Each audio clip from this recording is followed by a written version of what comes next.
Ok, entonces vamos a empezar con la parte del tratamiento de la exposición. El EBC hemorrágico, como comentamos, ya es una patología con una alta tasa de mortalidad y de morbilidad. Es por eso que la identificación temprana y el tratamiento inmediato es de vital importancia. Se ha demostrado que más del 20% de los pacientes experimentan una disminución de la escala, en la puntuación de la escala de coma de Glasgow, de 2 o más puntos en el trayecto de los servicios paramédicos al departamento de urgencias, y que del 15 al 23% continúan con un deterioro en las primeras horas después de la llegada al hospital.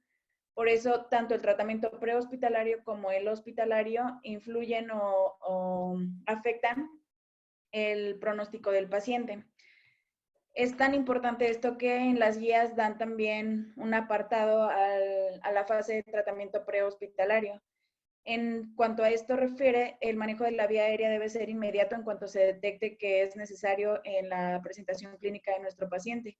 Otro apartado importante es el apoyo cardiovascular y el transporte inmediato del paciente al centro de urgencias más cercano y especializado. Esto es importante ya que se podrían optimizar los tiempos si el paciente receptor, el hospital receptor tiene conocimiento del paciente. En cuanto al tratamiento prehospitalario, es también importante que desde entonces empiece a obtener el historial médico con la finalidad de facilitar al médico de urgencias la identificación y el tratamiento lo más oportuno. En cuanto el paciente llega con nosotros a la sala de urgencias, lo más importante es establecer o realizar una historia clínica completa y un interrogatorio dirigido en cuanto tenemos la sospecha de que el paciente tiene deterioro neurológico secundario a un EBC hemorrágico. ¿Cómo nos vamos a orientar a este diagnóstico? Se han establecido signos y síntomas que se han presentado en la mayor parte de los pacientes y que nos ayudarían a nosotros a identificar este problema de manera pronta. Esto es que el paciente nos refiere a vómito, cefalea. La cefalea generalmente es de inicio súbito, intenso y que no mejora con ningún tratamiento. Los pacientes, la mayoría, aunque no en su totalidad, se presentan con cifras tensionales elevadas, generalmente por arriba de 220. Y es característico en esta patología, además, un deterioro neurológico súbito y de progresión rápida. Teniendo en cuenta estos parámetros, tanto clínicos como, pues sí, principalmente clínicos, es obligatorio que nosotros pensemos en que se trata de un EBC hemorrágico e iniciemos el tratamiento y la estabilización del paciente lo más pronto posible. Además de nuestra historia clínica completa y exploración física, es importante que desde que llega el paciente empecemos la monitorización. La guía AJA nos dice que la monitorización debe ser completa, principalmente con los datos clínicos que nos ayudan a estabilizar al paciente, que es la TA, la frecuencia cardíaca, la saturación, la frecuencia respiratoria, ya que además de darnos una idea sobre la gravedad del paciente, nos orienta a pensar qué tratamiento tenemos que dar inmediatamente. En la llegada al centro de urgencias se han propuesto 2 escalas como mínimo que debemos realizarle a nuestro paciente, uno con la finalidad de guiar nuestro tratamiento y 2 con clasificar la gravedad de la patología. Una de las escalas es la escala de coma de Glasgow y la otra es la NISH. La NISH ya sabemos los parámetros que vamos a valorar.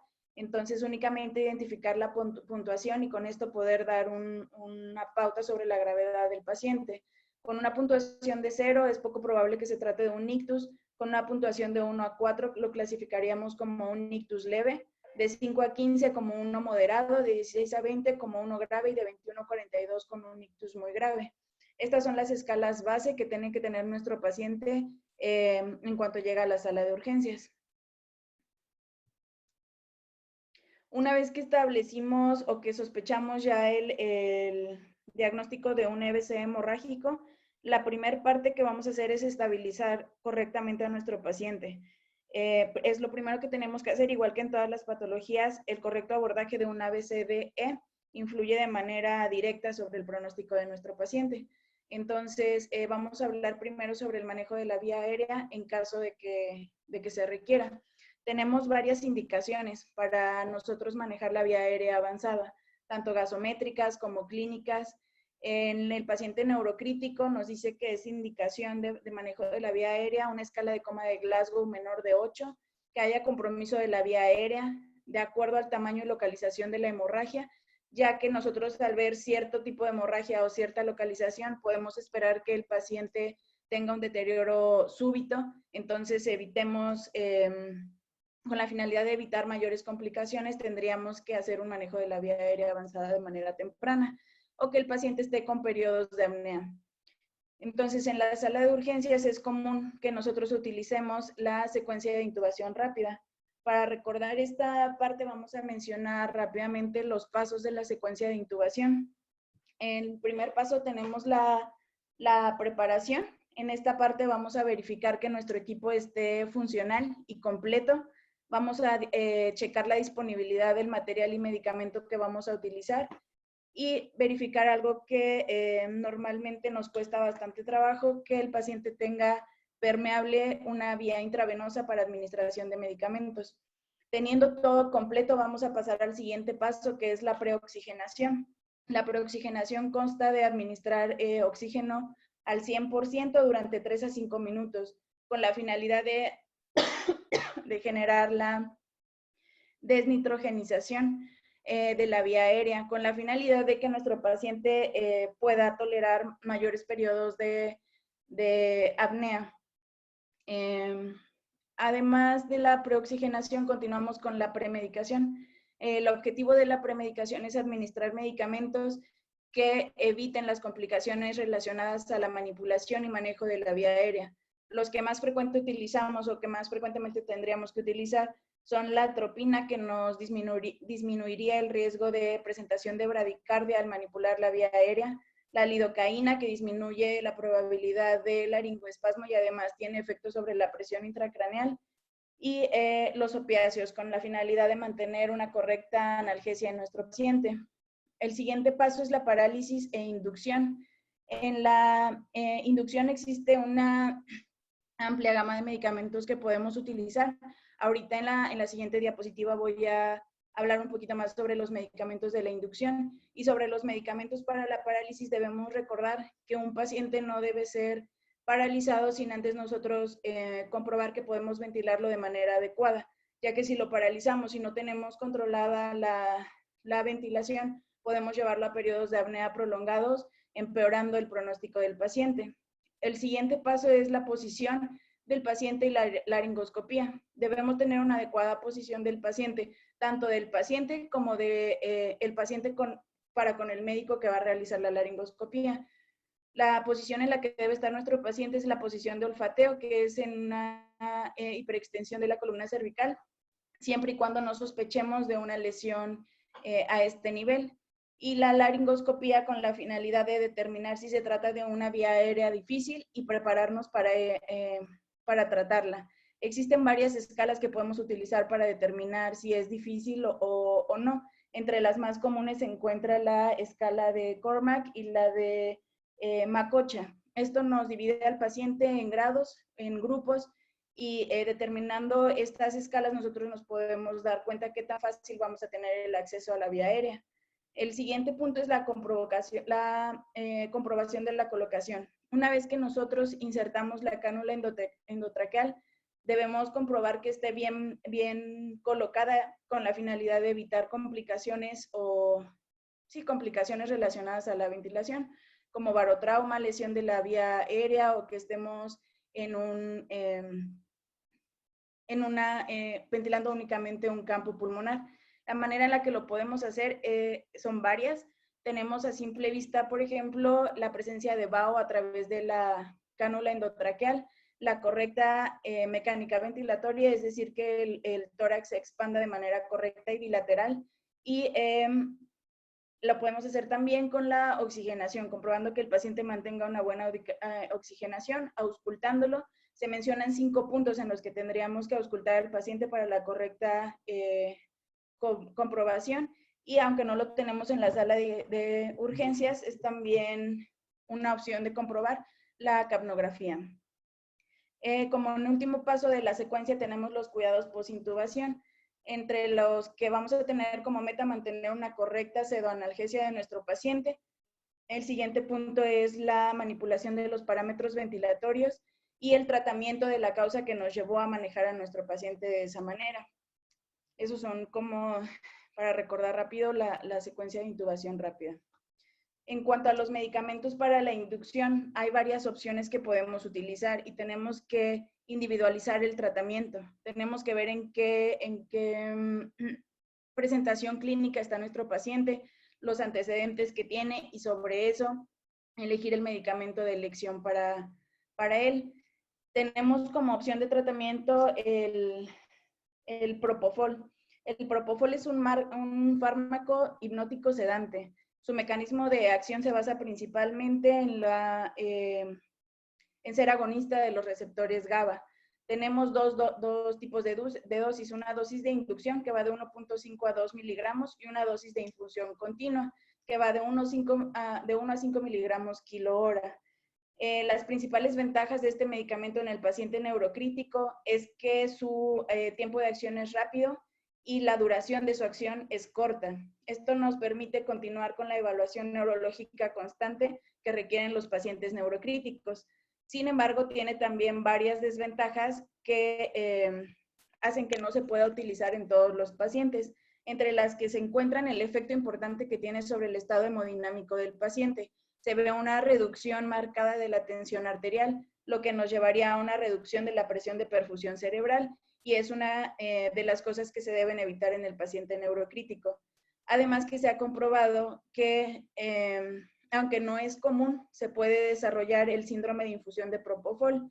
Este síndrome está relacionado a infusiones de altas dosis y por periodos de 24 a 48 horas.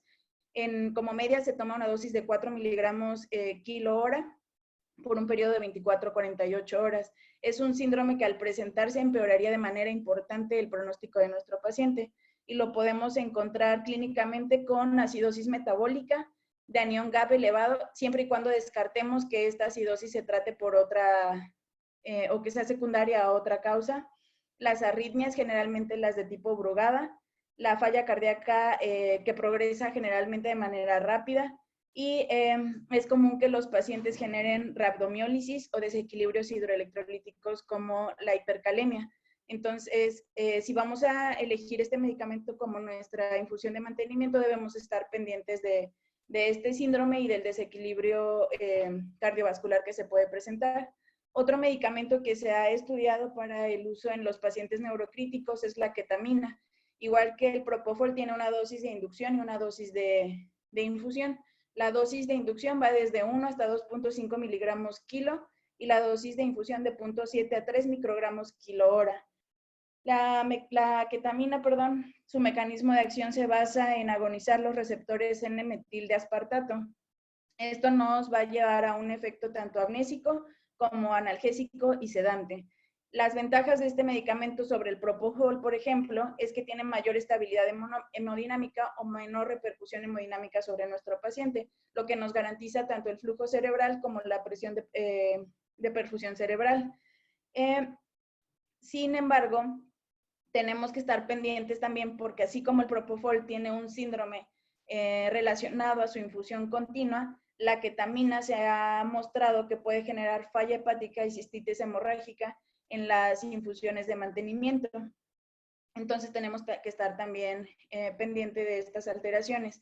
Y en los años 70 se mencionó que la ketamina podía aumentar o alterar la ley de Monroe-Kelly al alterar la presión del líquido cefalorraquídeo. Sin embargo, ya en los estudios actuales se ha corroborado que no tiene este efecto y que además presenta un efecto antiinflamatorio relacionado al glutamato, que es uno de los principales factores en la fisiopatología del EBC hemorrágico. El fentanilo es otro medicamento que podemos utilizar como anestésico con una dosis de 50 a 100 microgramos para anestesia y una infusión de 0.7 a 10 microgramos kilo hora. Este medicamento, su mecanismo de acción es un agonista opiáceo. Tiene tanto función anestésica como sedante y su principal efecto es actuar sobre los receptores Mu y kappa, principalmente en el sistema nervioso central. Entonces, como bien nos podemos dar cuenta, son muchas las opciones de tratamiento que tenemos pero siempre y cuando individualicemos el tratamiento. Entonces, pues nada más pensar en qué presentación clínica tenemos al paciente y qué medicamento favorecería más que utilizáramos. El siguiente pilar de tratamiento y una de las intervenciones primarias para el EBC hemorrágico es el tratamiento de la tensión arterial. Como ya todos sabemos, es común que el paciente se presente a la sala de urgencias con elevación de la presión arterial o que el EBC hemorrágico sea secundario a un descontrol tensional. Entonces, es prioritario que demos atención a este punto. Tenemos varias opciones de tratamiento y al igual que en los medicamentos para la intubación, tenemos que individualizar el tratamiento. Las metas de tratamiento se han estudiado ya desde hace mucho y los principales estudios en los que se enfoca este tratamiento son los estudios ATTACH e INTERACT, de los cuales ya hay dos publicaciones. Y nos dice que nuestra meta va a depender de la presentación clínica de nuestro paciente. Si nuestro paciente llega con una TA de 150 a 220, debemos llevarlo a una meta de 140, y en cambio, si nuestro paciente está con TAs por arriba de 220, nuestra meta es llevarlo de 140 a 180. Recordar que la única patología en la que debemos bajar la TA de manera brusca y rápida son las malformaciones arteriovenosas. Para el resto de las causas del EBC hemorrágico, sí es prioridad que controlemos la tensión arterial, sin embargo, tenemos un mayor rango de tiempo para llegar a nuestras metas. En alguno de los artículos que mencioné en la bibliografía, nos dice que tenemos un rango de tiempo desde 6 hasta 12 horas. Y a pesar de que se mencionan estas metas, nos dice que es seguro que llevemos a nuestro paciente a una TA sistólica desde 130 hasta 139 sin ninguna complicación. Previamente se mencionaba que el llevar a nuestro paciente a una reducción de la TA tan brusca lo enfrentaba al riesgo de generar isquemia perilesional.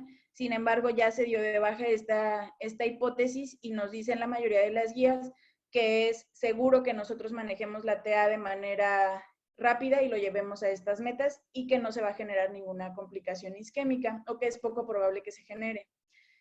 Para opciones de tratamiento tenemos principalmente los beta bloqueadores y los bloqueadores de los canales de calcio, los calcioantagonistas.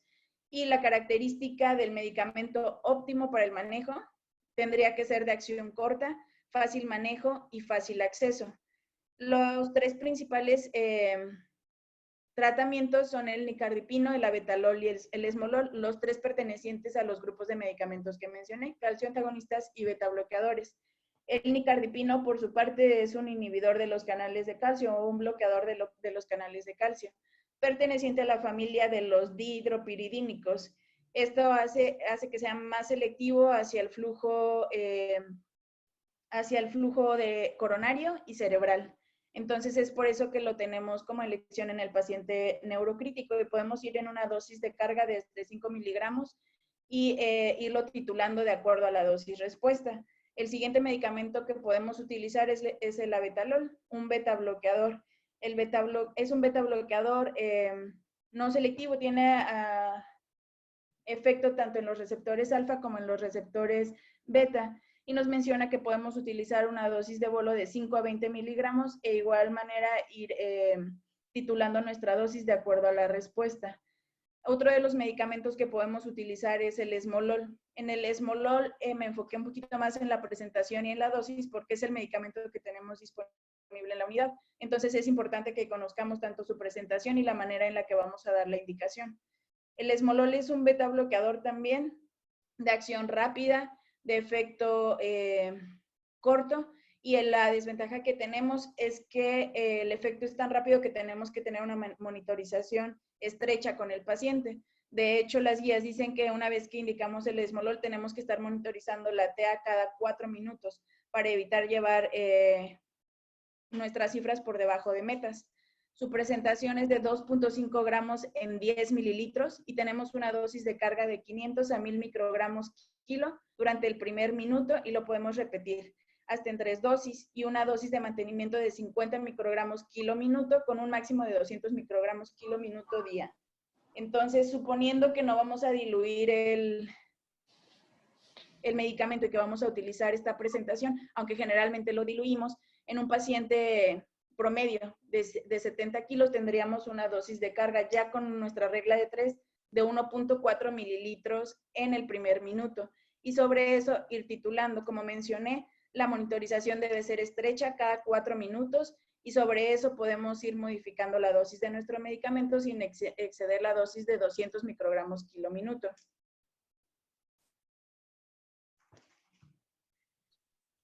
Otro pilar de tratamiento es la corrección de las coagulopatías. Otra de las causas más comunes para que un paciente se presente con un EBC hemorrágico es la utilización de medicamentos anticoagulantes. Se ha comprobado que la incidencia entre los pacientes anticoagulados es de hasta 44 por cada 100,000 pacientes para presentarse con un EBC hemorrágico, lo que nos hace un antecedente importante para modificar y un tratamiento de primario entre los pacientes con EBC hemorrágico. Entre lo que nos interesaría saber entre nuestros pacientes anticoagulados es el tipo de anticoagulación que se tiene, la última dosis que se tomó y nosotros saber más o menos la vida media de cada medicamento para sobre eso determinar el tratamiento que vamos a dar. Ya que esto es un punto importante y un riesgo o un factor de riesgo importante para el desarrollo del EBC hemorrágico, se ha buscado la publicación de escalas que nos ayuden a clasificar a nuestros pacientes de acuerdo al riesgo de sangrado que tengan secundario a la anticoagulación. Las 4 principales que se han publicado con mayor soporte son la Hemorrhage, Atria, Hasbled y Orbit. De estas 4 es importante que conozcamos las 4, sin embargo, de estas 4 la que tiene mayor especificidad para predecir el riesgo de sangrado es la Hasbled. Uno, por la fácil manera en la que podemos calcularla, ya que nos pide muy pocos valores para clínicos, entonces la podemos estar calculando constantemente y tiene además factores que son modificables, lo que reduciría o aumentaría el riesgo de sangrado entre nuestros pacientes. La escala Hasbled toma en cuenta 6 parámetros principales: la hipertensión, la presencia o antecedente de hipertensión, la disfunción hepática o renal, el antecedente de un EBC isquémico, que tenga antecedente de sangrado previo, la labilidad del INR, la edad mayor a 65 y el antecedente de utilización de otros fármacos o toxicomanías como el alcohol. Da un punto por cada aspecto, a excepción de la disfunción hepática y los fármacos, que nos pueden llevar hasta una puntuación de 2 puntos. Entonces tenemos un total desde 0 hasta 9 puntos, dividiéndolo en 3 grupos. Los pacientes con bajo riesgo de sangrado, que tendrían una puntuación de 0 a 1, los de riesgo moderado, que serían de 2 puntos, y un riesgo alto, que sería mayor a 3 puntos. Aunque nuestro paciente tenga un total igual a mayor de 3 puntos y nosotros lo relacionemos con un riesgo alto de presentarse con un EBC hemorrágico, no es contraindicación para la anticoagulación. Sin embargo, es indicación de monitorización estrecha del paciente. Un rápido repaso para pasar al tratamiento de las coagulopatías es la cascada hablar un poquito sobre la cascada de coagulación. Previamente nosotros teníamos conocimiento que la cascada de coagulación estaba implicada una vía extrínseca y una vía intrínseca. En la vía extrínseca participa el factor tisular y el factor 7, y en la vía intrínseca participan los factores 12, 11, 9, 8 y 5. Y estas dos vías van a converger para activar el factor 10. El factor 10 va a tener como actividad la transformación de la protrombina en trombina, y la trombina activaría entonces el fibrinógeno para su conversión a fibrina. Esta es como la cascada de coagulación que todos conocemos. Sin embargo, ya está publicada una reciente que es llamada la nueva cascada de coagulación. Es muy parecida a la que conocíamos previamente, sin embargo, en esta nueva cascada nos menciona 3 fases. Una fase inicial, en la que participan principalmente el factor tisular y el factor 7. En esta fase se va a activar el factor 10 para generar trombina a través de la protrombina. Sin embargo, en cantidades no adecuadas para convertir el fibrinógeno en fibrina. La segunda fase es la fase de amplificación, en la que además de participar los factores 12, 11, 9 y 7, tienen como un extra la activación de la plaqueta. La activación de la plaqueta nos va a proporcionar otros complejos como el calcio intracelular y los, no recuerdo, FLA. Bueno, y esto va a amplificar la respuesta de la fase inicial. Si nos damos cuenta, hasta aquí estamos hablando de las mismas fases de la cascada de coagulación, la vía intrínseca y la vía extrínseca. Y la última fase sería la fase de propagación, en la que ya con estos factores activaríamos el factor 10, se formaría el complejo de protrombinasa para formar protrombina en trombina y el fibrinógeno en fibrina. Recordar que los factores de vitamina K dependientes son el 2, 7, el 9 y el 10, ya que es importante que conozcamos esto para ver sobre el medicamento con el que está anticoagulado nuestro paciente, cuál sería el tratamiento óptimo para corregir sus tiempos de coagulación. La utilización de la warfarina es cada vez más común, o bueno, es de los que se utilizan más comúnmente, y sin embargo, es de las que más se relaciona a hemorragias en sitios importantes, como el cerebro principalmente. Recordar que la warfarina tiene como mecanismo de acción ser antagonista de la vitamina K, que su inicio de efecto es en un pico máximo de 72 a 120 horas, tiene una vida media de 168, una excreción renal del 92%, sobre una proteínas en el 99%. Entonces, si nosotros sabemos que nuestro paciente está anticoagulado con warfarina, detectamos ya que los factores que están inhibidos son el 2, 7, el 9 y el 10, los que participarían en la vía intrínseca de la cascada de coagulación. Entonces, los laboratorios que tendríamos que pedir para determinar si el grado de anticoagulación de nuestro paciente es el TP y el INR. Y siempre y cuando nuestro paciente esté presentando un INR mayor de 1.4, tendríamos la indicación de revertir el efecto del medicamento. ¿Cómo lo vamos a hacer? Lo más comúnmente es que se utilice la vitamina K. Esto haría o corregiría el antagonismo de los factores 2, 7 y 9 y 10. La dosis en las que la utilizamos son de 5 a 10 miligramos en una vía intravenosa y tenemos otra opción de tratamiento que es el plasma fresco congelado. El plasma fresco congelado se ha utilizado de manera rutinaria para corregir el efecto de la warfarina. La dosis propuesta es de 10 a 15 mililitros por kilo.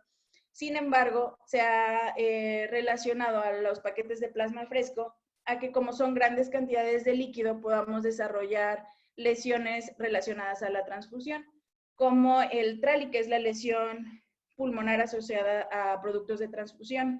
Entonces vienen como a innovar los PPC, que son paquetes de concentrados de productos de trombina. De este tenemos dos opciones, que son los que tienen 3 factores, que son el 2, el 9 y el 10, y los que tienen 4 factores, que implican a los 4 factores dependientes de vitamina K, el 2, el 7, el 9 y el 10. Estos van en una dosis de 20 a 40 mililitros y se ha comprobado que tienen efecto más rápido que los de plasma fresco y la vitamina K y nos ayudan a reducir las lesiones relacionadas a la transfusión, ya que el total de líquido que transfundiríamos es mucho menor al que nosotros estemos tratando de corregir con plasma fresco congelado. No lo tenemos en la unidad, sin embargo, ya se están usando y cada vez con más frecuencia. La siguiente opción de que nuestro paciente esté anticoagulado es utilizando los inhibidores del factor 10, como el rivaroxaban, que tiene un pico máximo a las 3 horas, una vida media a las 9 horas, una excreción renal al 66% y una unión a proteínas del 92 al 95%. Estos medicamentos se están utilizando y se ha demostrado que tienen menor riesgo de que el paciente produzca hemorragias mortales como el EBC hemorrágico. Sin embargo, nos limita al no tener un antídoto específico para estos medicamentos, aunque ya se ha comprobado que, bueno, lo encontré nada más en un artículo, que tiene ya 2 medicamentos específicos para el rivaroxaban y para el rivaroxaban. No me acuerdo bien el nombre, ahorita se los digo. Pero son medicamentos que todavía no tenemos alcance en todas las salas de urgencias. Entonces, aunque se ha visto que disminuyen el riesgo de que produzcan hemorragia, el contra es no tener un antídoto específico a la mano para corregir su efecto.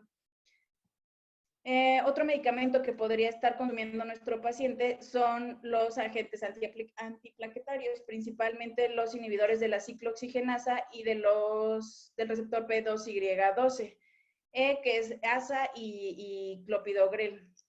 De estos se ha comprobado que no es necesario aplicar ningún medicamento para corregir su efecto, pero sí debemos suspender su administración. En el artículo que viene en la bibliografía dice que debe suspenderse su administración por al menos 2 semanas, que es el periodo en el que nuestro paciente estaría en mayor riesgo de resangrado o de expansión del hematoma. Y posterior a estas 2 semanas tendríamos que checar riesgo-beneficio. ¿Qué tanto se vería beneficiado a nuestro paciente reiniciando los agentes antiplaquetarios o qué tanto se vería beneficiado que sigan suspendidos? En algunos estudios se dice que se ha tratado de corregir este efecto con la administración de paquetes de plaquetas. Sin embargo, se comprobó que utilizando estos productos plaquetarios aumentábamos hasta 2.5 el riesgo de nuestro paciente a morir o a darle mayor discapacidad secundario al EBC hemorrágico. Entonces, que no se recomienda la transfusión plaquetaria, únicamente la suspensión del tratamiento antiplaquetario. Otro medicamento que pueden estar utilizando nuestros pacientes y que aumentaría el riesgo de sangrado son las heparinas, tanto la fraccionada como la no fraccionada. Estos medicamentos van a inactivar la trombina y el factor 10 activado. Tienen una vida media aproximadamente de entre 1 a 7.5 horas. Su excreción renal es baja y únicamente se presenta en altas dosis. Y los paraclínicos que veríamos alterados en los pacientes que utilizan estos medicamentos serían el PT y el INR. Y aunque no es común que lo tengamos en las salas de urgencias, el antifactor 10A. Ahora, además de conocer qué medicamento está tomando nuestro paciente y qué vida media tiene, tenemos que preguntar también sobre los crónico-degenerativos que nos puedan estar alterando el metabolismo. Como ya vimos, lo más importante es la función renal y la función hepática. Entonces, los pacientes hepatópatas y renales tendrían que estar bajo mayor vigilancia en sus tiempos de coagulación para evitar el resangrado o la expansión del hematoma. Ahora, otra parte del tratamiento del EBC hemorrágico es el tratamiento de la hipertensión intracraneana. La hipertensión intracraneana vamos a definirla como la persistencia, esto es mayor a 5 minutos de la elevación de la presión intracraneana mayor a 20. ¿Cómo nosotros nos vamos a dar cuenta que nuestro paciente está presentando o se está complicando con una hipertensión intracraneana? Clínicamente lo podemos determinar cuando el paciente esté presentando vómito, cefalea intensa, que haya presencia de papiledema o parálisis del sexto par y que tenga un deterioro neurológico que no justifiquemos con otra causa. Además, recordar la triada de Cushing, que es que el paciente se mantenga hipertenso, que presente bradicardia y que tenga un patrón de respiración irregular. Cuando nosotros tenemos estos datos clínicos, es obligado que comprobemos que nuestro paciente no esté presentando hipertensión intracraneana. ¿Y cómo lo vamos a hacer? Uno es clínicamente, y hay estudios que dicen que si tú tienes la sospecha clínica de que tu paciente se está complicando de esta manera, puedes iniciar el tratamiento. Y dos, que si necesites de alguna manera tú compruebes que sí tiene hipertensión intracraneal. El gold estándar para la medición de la presión intracraneal es la colocación de un catéter ventricular. Este catéter se va a hacer en un procedimiento quirúrgico a nivel del ventrículo lateral, que va a llegar hasta el agujero de Monroe. Y este va a ser, como sus ventajas, es la posibilidad de recalibrarlo, y las complicaciones que nos puede dar es generar infecciones o hemorragias asociadas a la colocación o al procedimiento quirúrgico que aumenten la mortalidad y disminuyan el pronóstico de nuestro paciente. Sin embargo, sigue siendo el gold estándar para medir la presión intracraneal. Se han estudiado ya otros sistemas de microtransducción que presentan menos complicaciones y como desventaja es que no se pueden estar recalibrando. Hay otras maneras no invasivas, de medir la presión intracraneana que ya se están utilizando con la finalidad de invadir lo menos posible a nuestros pacientes, como el uso del ultrasonido. Utilizando el ultrasonido podemos hacer un ultrasonido que nos mida la vaina del nervio óptico. Al medir la vaina del nervio óptico se dice que a partir de 15 milímetros de mercurio de la presión intracraneal, la vaina del nervio óptico empieza a dilatarse. Y que cuando tenemos una vaina mayor a 5 milímetros, se ha relacionado con una presión intracraneal mayor a 25 milímetros de mercurio. Entonces es un parámetro que podemos utilizar sin invadir a nuestro paciente para determinar si se está presentando o no con hipertensión intracraneal. Ahora, ya que determinamos que sí está presente, la manera de tratarla, principalmente tenemos medidas farmacológicas y no farmacológicas. Una de las intervenciones no farmacológicas que podemos hacer es la elevación de la cabecera a 30-45 grados como medida de neuroprotección. Esto porque promueve el drenaje venoso y nos ayuda a mantener una presión de perfusión cerebral adecuada. La cabecera debe ser central con la misma finalidad, promover el drenaje venoso. Si el paciente no está central, obstruimos este drenaje y entonces el punto de mantenerlo con la cabecera a 30-45 grados se ve ya bloqueado. La craniectomía, de esto voy a hablar un poquito más adelante sobre las intervenciones quirúrgicas. Otra intervención que podemos hacer es mantener a nuestro paciente con una correcta pseudoanalgesia. Esto con la finalidad de reducir el flujo sanguíneo y además tener un plus como efecto anticonvulsivante. Cuidar nada más que siempre y cuando estemos utilizando medicamentos para sedación y para analgesia debemos tener cuidado sobre la hipotensión, la depresión respiratoria y que algunos medicamentos nos van a limitar el continuar con nuestra exploración neurológica constante a la que el paciente neurocrítico debe ser sometido. Otra intervención que podemos hacer para tratar la hipertensión intracraneana es el coma barbitúrico. El coma barbitúrico, su mecanismo es la reducción del flujo sanguíneo cerebral, además de tener un efecto anticonvulsivante. Y va a estar indicado siempre y cuando ya se hayan dado otras medidas y la hipertensión intracraneana sea refractaria. Una vez que nosotros tenemos la hipertensión intracraneana refractaria, podemos llevar a nuestro paciente a coma barbitúrico y otra indicación sería que el paciente se mantuviera en un estatus epiléptico. Con cualquiera de estas dos indicaciones o con cualquiera de estas dos presentaciones clínicas, estaría indicado llevar a nuestro paciente a un coma barbitúrico. La hiperventilación, recordando la autorregulación del flujo sanguíneo cerebral, sabemos que al nosotros modificar nuestros niveles de PaCO2, podemos llevar al paciente en el paciente, podemos generar en el paciente una vasoconstricción o una vasodilatación cerebral con la finalidad de disminuir la hipertensión intracraneana, recordando los tres compuestos de la ley de Monroe-Kelly, que es el contenido y el continente.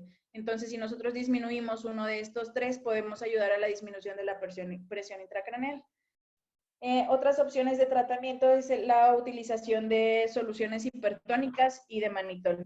Las soluciones hipertónicas las podemos utilizar con la finalidad de remover el líquido de la cavidad cerebral, pero debemos tener una monitorización estrecha de los niveles de sodio en nuestro paciente.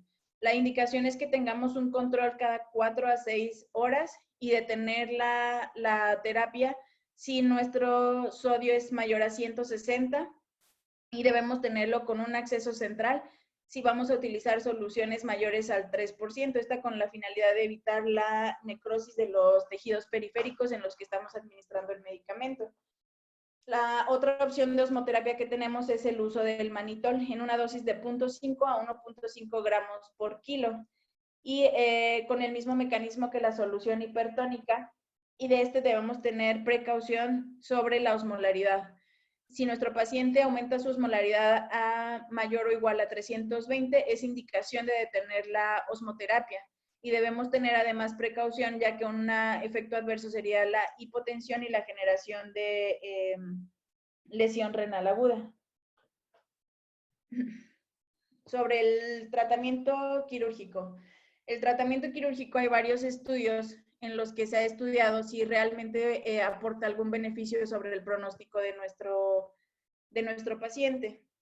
Entonces, los beneficios que podemos tener del tratamiento quirúrgico es la prevención de la herniación, el manejo de la hipertensión intracraneal y el retiro de productos de degradación, que nos estarían hablando de lesiones secundarias relacionadas a la neurotoxicidad y exotoxicidad relacionada a los productos de degradación sanguíneos. Otra de las desventajas, bueno, estos son los beneficios que podemos tener del tratamiento quirúrgico. Y las desventajas es que al tener una hemorragia, digamos, en la cavidad craneal y que no esté encapsulada o que no esté referida en un solo sitio, el retiro de este hematoma puede provocar daño tisular únicamente por la manipulación del tejido cerebral. Otra de las complicaciones que puede tener es la hemorragia y las infecciones. Estos tres mecanismos aumentarían de manera importante la morbimortalidad de nuestros pacientes en un plazo inmediato. Entonces, se ha estudiado qué tipo de pacientes se verían realmente beneficiados sobre el tratamiento quirúrgico. Y el estudio Stitch nos dice que las posibles indicaciones serían las hemorragias lobares con menos de 1 centímetro de espacio entre la hemorragia y la cortical del cráneo, hemorragias mayores a 3 centímetros o pacientes que estén con datos de hidrocefalia. Serían los pacientes que se verían relativamente beneficiados por un tratamiento quirúrgico. Recordar nada más el estudio Stitch, fue un estudio que comparó los beneficios del drenaje temprano, y hablemos como temprano, a las 72 horas del inicio de los síntomas y versus el tratamiento conservador.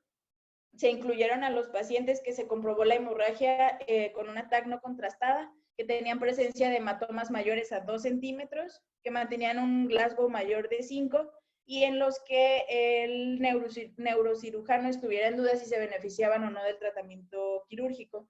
La conclusión fue realmente que no se ve un aumento en el pronóstico de los pacientes después de realizar el tratamiento quirúrgico versus los que no se realizó. Con una mortalidad del 36 versus un 37%, cirugía versus tratamiento conservador. Entonces debemos aquí verificar bien si nuestro paciente realmente se vería beneficiado del tratamiento quirúrgico o no, o lo estaríamos sometiendo a un riesgo mayor para disminuir su pronóstico.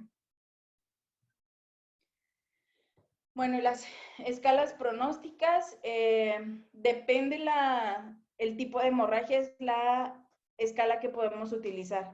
Entre las más comunes, pues es la escala del ICH, que ya había mencionado Sam en la clase previa, que nos agrupa a los pacientes de acuerdo a la puntuación que tengan, desde un paciente que tiene una puntuación de 0 a 1, en el que se comprobó una mortalidad aproximada del 23%, hasta los pacientes que tienen más de 5 puntos, en los que esperaríamos una mortalidad de más del 27%. Además, tenemos las escalas que debemos hacer en nuestro paciente para ver la discapacidad con la que se van a quedar como residuo o como consecuencia del EBC hemorrágico. Y las más comunes son la de Bartel y la de Rankin modificada. Aquí puse más o menos los parámetros que mide cada uno. La que nosotros normalmente utilizamos o la que hacemos en cuanto tenemos un paciente con secuelas de un EBC, pues es la escala de Rankin, nada más para mencionarla y se tenga y se utilice, ¿no?, en la sala de urgencias. Y la otra es la de Bartel, que aunque no la utilizamos muy comúnmente, pues se me hace también una escala fácil de aplicar y que nos ayuda también a registrar a nuestro paciente de acuerdo a la dependencia que tenga. Ahora, si ya sabemos que el paciente con EBC hemorrágico realmente tiene una mortalidad alta y un pronóstico bajo, debemos estar conscientes de este punto y hacer conscientes a los familiares y al resto de los médicos, ya que el EBC hemorrágico no es exclusivo de pacientes de tercera edad o que estén con antecedentes de crónico-degenerativos. Entonces, tendríamos que buscar la posibilidad de que nuestro paciente fuera candidato a procurar órganos o a ser candidato a donación de órganos. ¿Y cómo vamos a hacer esto? Pues primero tenemos que diagnosticar en él la muerte encefálica. La muerte encefálica, pues como todos sabemos, es la ausencia de las funciones desde las más específicas hasta las más primitivas. Y esta sigue siendo, como es algo clínico, sigue siendo la manera más recomendada para el diagnóstico de muerte encefálica. Y recordar únicamente las fases de la muerte encefálica. Tenemos una fase primaria o fase protuberancial, perdón, en la que tenemos al paciente únicamente con alteración en el estado de atención. El patrón respiratorio sigue siendo regular y dije primero protuberancial, ¿verdad? No, no es la primera. Tenemos primero la fase diencefálica precoz. Esta sí es la que tenemos alteración del estado de concentración. El paciente se presenta somnoliento, es común que lo encontremos con bostezos y puede o no haber datos de focalización, como hemiparesias. La siguiente fase es la fase diencefálica tardía. Aquí el paciente ya está comatoso, el tipo de respiración se modifica a ser un patrón de Cheyne-Stokes, las pupilas están mióticas, pero conservan el reflejo fotomotor.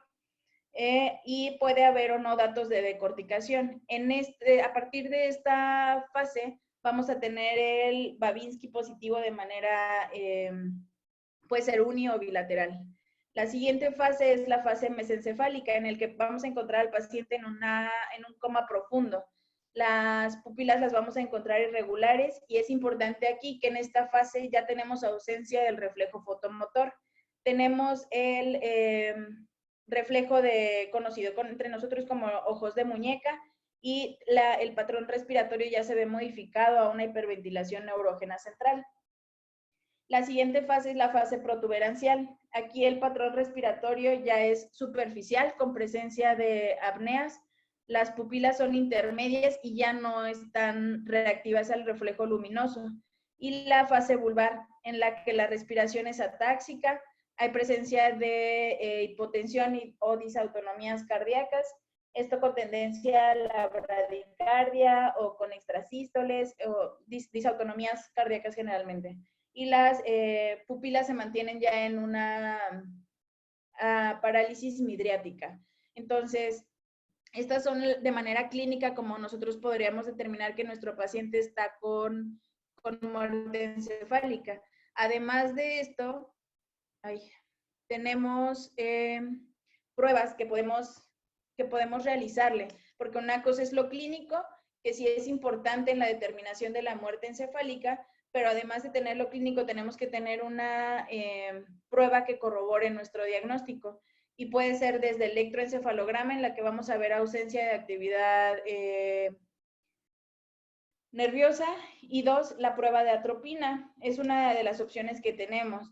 Vamos a administrar a nuestro paciente una dosis de 0.04 miligramos kilo y vamos a determinar si hubo cambios o no en su frecuencia cardíaca. Si el paciente presenta una modificación en la frecuencia cardíaca menor al 10% del rango basal en el que él estaba, es una prueba positiva que nos hablaría que nuestro paciente efectivamente se encuentra en muerte encefálica. Otra prueba que podemos hacer es la prueba de apnea, en la que primero tenemos que llevar a nuestro paciente a un estado de hipercapnia. Se sugiere una PO2 de 60 milímetros de mercurio. Esto nos va a llevar a estimular el centro respiratorio. Posterior a que ya llevamos al paciente a esta cifra con una gasometría arterial previa a la prueba, desconectamos al paciente del ventilador y la idea es dejarlo de 6 a 8 minutos para ver si tiene algún reflejo de ventilación, de mecánica ventilatoria.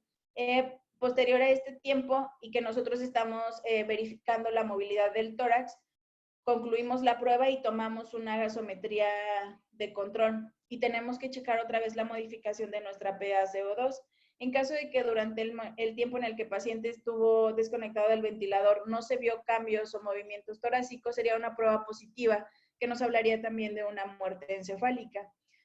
Ahora sí, ya tenemos los datos clínicos y las pruebas positivas que corroboren nuestro diagnóstico, ¿qué vamos a hacer?